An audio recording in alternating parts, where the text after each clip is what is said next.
ये है truth talk mission. मैंने कितनी बार दुआ की, कितनी रातें जागा, फिर भी नौकरी नहीं मिली।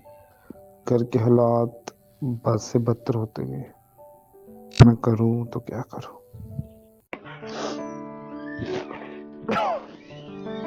नामी ये लो चाहे तुम्हें थोड़ा सुकून मिले, लेकिन यकीन तुम्हें खुदा यीशु मसीह दे सकता है। मैं थक गया हूँ रूम भाई, हर कोशिश नाकाम हो रही है। दुआ भी करता हूँ, उसका भी कोई जवाब नहीं। खुदा कहाँ है? मेरी जिंदगी तो दिन ब दिन बिखरती जा रही है। खुदा हमेशा वही करता है जो बेहतर हो। बास का तो वो हमारे रास्ते बदल देता है ताकि हम उसकी मर्जी में आए, लेकिन यकीन रखो, इत्मीनान रखो, खुदा तुम्हें कभी तन्हा नहीं छोड़ेगा। तुम दोनों फिक्रमंद लग रहे हो, सब ठीक है ना? समझ नहीं पा रहा कि खुदा क्यों खामोश है। जब वो दरवाजे बंद करता है तो वो आपको महफूज कर रहा होता है, और इत्मीनान रखें, सब कुछ खुदा के इख्तियार में है।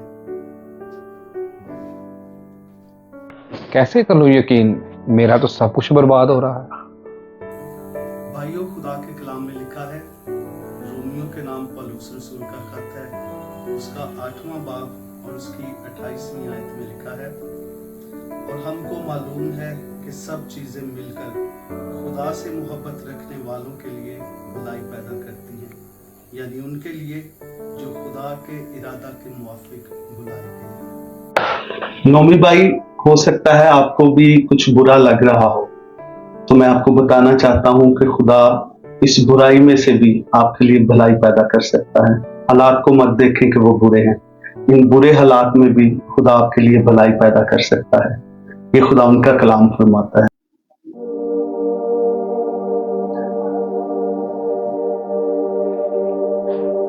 अगर आप चाहते हैं कि ऐसी वीडियोस मजीद आप तक पहुंचे तो हमारे चैनल को सब्सक्राइब कर दें, और अगर आप चाहते हैं कि ये पैगाम दूसरों तक भी पहुंचे तो इस वीडियो को लाइक कीजिए, शेयर कीजिए और कमेंट जरूर कीजिएगा।